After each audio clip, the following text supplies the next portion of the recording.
പൈസ ഉണ്ടാക്കുന്നതിനപ്പുറത്തേക്ക് ഒരു ബ്രാൻഡ് എന്തിനാണ് എക്സിസ്റ്റ് ചെയ്യുന്നത്? അതാണ് ബ്രാൻഡ് പേർപ്പസ് എന്ന് പറയുന്നത്. Welcome to episode 7 of 45 days decoding branding. ഇതുവരെ നിങ്ങൾ തന്ന റെസ്പോൺസ് എന്ന് പറയുന്നത് സോ സാറ്റിസ്ഫൈങ് ആണ് and it will help me to make more videos. Purpose എന്ന് പറയുന്നത് വെറൊരു ടാഗ് ലൈൻ അല്ല, അല്ലെങ്കിൽ പിച്ച് ഡെസ്കിൽ എഴുതാനുള്ളൊരു സെൻറ്റൻസ് അല്ല, മറിച്ച് ബ്രാൻഡ് എടുക്കുന്ന ഓരോ ഡിസിഷനും ഈ ഒരു കോർ ബിലീഫിന് അടിസ്ഥാനത്തിലായിരിക്കും. അതിനൊരു ഉദാഹരണം പറയാം.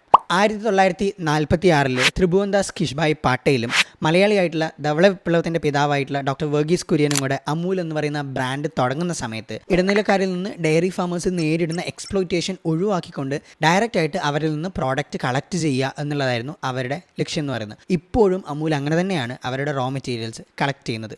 ഒരു ബ്രാൻഡ് എന്തിനു വേണ്ടിയിട്ടാണ് എക്സിസ്റ്റ് ചെയ്യുന്നത് എന്നുള്ളത് നമുക്ക് അറിയുന്ന സമയത്ത് അതെങ്ങനെയാണ് കാണപ്പെടേണ്ടത്, അതെങ്ങനെയാണ് ശബ്ദിക്കേണ്ടത്, അതെങ്ങനെയാണ് മറ്റുള്ളവർക്ക് ഫീൽ ചെയ്യപ്പെടേണ്ടതെന്നൊക്കെ മനസ്സിലാക്കാൻ നമുക്ക് സാധിക്കും. So see you on the next episode.